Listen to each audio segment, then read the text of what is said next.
talk about this, because this is actually a pretty big deal if you follow a lot of if you followed Amazon Studios and Amazon Instant and everything that they tried to do here in terms of getting people to check out their particular shows. They had a great system. It was a public voting for their pilots. They had a pilot program that actually started, I want to say in 2013, with Zombieland getting a pilot series.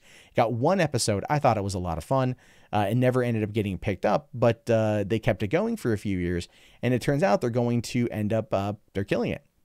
So it says here, at the Television Critics Association press tour in Beverly Hills, Amazon Studios executives announced that the company was ending its public crowdsourcing of Amazon TV shows. Amazon Studios chief Jennifer Salk told reporters, saying, "I'd never say never, but that version is not something that we're doing. We'll use our own testing barometers and some user data, but the public voting process will be set aside for, or has been set aside for now." And I guess that kind of makes sense considering the fact that, you know, they haven't really talked about it in a while, right? I remember when like The Tick was coming out, you could vote on it. Like was it John-Claude Van Johnson? You could vote on it. Obviously, the Zombieland, Alpha House, I think Transparent was in there. A bunch of these shows were in there and people liked them, right? I think it was a Sneaky Pete was that Giovanni Ribisi show that's going into its third season now. You know, and a lot of these shows were reliant on the public watching and the public kind of voting, and that works out really well. But now Amazon's kind of blown itself up. They've been able to really kind of increase themselves in terms of not only a user base, considering the fact that it's like, you know, Jeff Bezos is the richest man on the planet, and he personally brokered the $250 million deal with the Tolkien estate for the rights to Lord of the Rings to do 5 seasons of a TV series because he wants to fuck over HBO as badly as he can. Now, it goes on to say here that the crowdsourcing feature was introduced 6 years ago when Amazon first got into the original content game.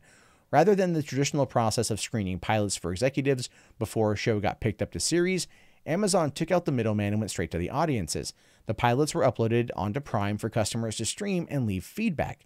Though the feedback wasn't the sole factor in which shows were made, it was a unique twist on pilot season that made audiences feel like they were part of the process and helped generate buzz. It produced acclaimed series like The Man in the High Castle, Transparent, and The Tick. And the thing is, fans, they want to feel like they're part of something. They want to feel like they're involved in this. I thought it was an excellent idea, and I'm still not very happy that it's ultimately being canceled. I'm not very happy that it's ultimately being taken away. But it does say that it did come with its own problems. Amazon Studios co-head of TV, Albert Chang, said the studio realized that it took too long to get shows that customers wanted. You need up taking way too long, or you end up taking way too long to get the actual season done. That's because the voting itself may be a modern innovation, but the rest of the process was painstakingly traditional. You still have to film the pilot, get the green light, write the series, etc. And you know what? That's actually true. This ain't like fucking American Idol, you know, where you vote on it week to week and it's a reality show and they already have the set and stuff. And that makes sense. Where they shoot the pilot, they finish up the pilot, it goes out during pilot season, which was around I think like August or whatever every year, and then it would go out into pilot season. And then it would get voted on, and then it took a long time.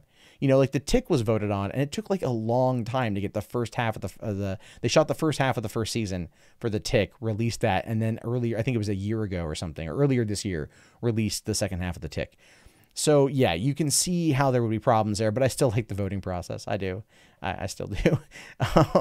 You know, it says here, this may have been a decision long in the making. Just last year, former Amazon Studios head Roy Price said, the reality of the marketplace is that it's competitive and often you just have to go with the series. We still have customer feedback. We probably have fewer, but we'll probably have fewer pilots for sure. And that's okay by me. That's totally okay that they're going to have fewer pilots. I'd rather there be better pilots, and we know what Jeff Bezos wants. We know what they're basically looking for. I'm a little bit bummed out that they canceled The Last Tycoon after one season. I thought that the adaptation of F. Scott Fitzgerald's unfinished novel was pretty good. I liked the cast. I thought the setting was great, but it was expensive. They also took out the was it that World According to Z or whatever the hell the one it was, the one about Zelda Fitzgerald, you know, where Christina Ricci's like walking around fully nude the whole time. I didn't see it, regrettably, but the point is you know, these are expensive shows that weren't really doing the type of content that they want, so they're changing it up, and they have every right to do that. And the audience will either stick with it or they won't. Until then, we really have no idea. But hopefully, we get something, get some good shit coming out here pretty soon.